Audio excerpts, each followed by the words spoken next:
Matul dan it-tmiem il-ġimgħa Malta bdiet tospita il-Ukraine Peace Formula fuq it-talba ta' President Ukren Volodymyr Zelensky.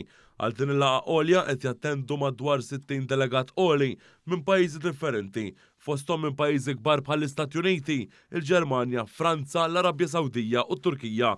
Il-Gvern Malti huwa irrappreżentat mill-Ministru għall-Affarijiet Barranin u Ewropej Ian Borg u l-Kap tas-Segretarjat fl-Uffiċċju tal-Prim Ministru Glenn Mikallef.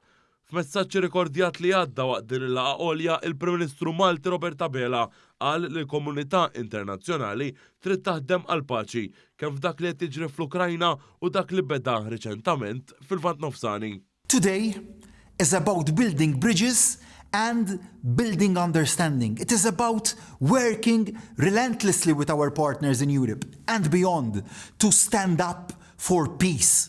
Dr. Abela tkellem dwar il-prinċipji tan-newtralità li ħaddam pajjiżna kontra l-aggressjoni militari u appella biex dawn il-laqat jixprunaw il-paċi.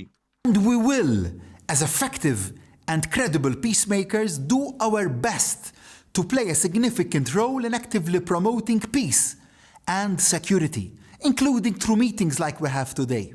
Fid-diskors tal-ftuħ ta' dawn id-diskussjonijiet importanti, il-Ministru Ian Borg sostna li pajjiżna se jkompli juri l-appoġġ tiegħu bilan li terġa' tirrenja s-sovranità u l-integrità territorjali fl-Ukrajna.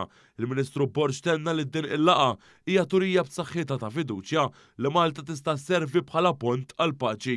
Kompla jgħid kif dan juri li l-appoġġ li d-dinja qed turi lejn l-Ukrajna u l-poplu tiegħu. Il-Gvern Malti innota wkoll apprezzament tal-pajjiżi li pparteċipaw għall-inizjattiva ta' Malta biex tospita dawn id-diskussjonijiet.